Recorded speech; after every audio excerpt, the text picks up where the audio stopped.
আজকে ডিউটি যাই নাই ভাই, যাই নাই। মাই রুম, এটা আমার রুম, আমি এই রুমে থাকি। এটা বিদেশ। ডিউটি যাই নাই। সমস্যা ভাই,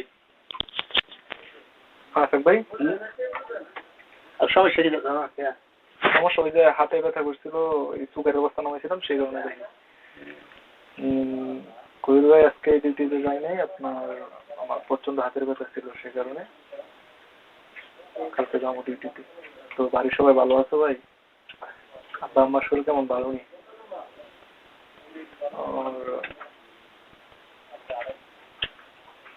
আপনার নেটের ব্যবসা কেমন চলতেছে? আমার তো একটা মোবাইল আসবে আসবে করে আসে না, আসতে মনে করেন মোবাইল দিয়ে আবার কিছু নেটের ব্যবসা করতে পারতাম। আর ভাই যদি জানতাম জীবনে তো কষ্ট, জীবন আসতাম না। আচ্ছা ঠিক আছে, হয়তো জীবনে কোনো পাপ করছি, যে পাপের পর আজকে মানুষ আমার দিচ্ছে। তো বাড়ির সবাই ভালো আছে? আপনার যে হোয়াটসঅ্যাপে মেসেজ দিলে আপনি আনসার দেন না, কি ব্যাপার? আচ্ছা, এখন খাওয়া দাওয়া করুন যাই, কারণ চিকেন খেয়ে রেখে দিয়ে পরে আবার আপনার সাথে শেয়ার করবো। ঠিক আছে, ওকে ভাই, ভালো থাকেন।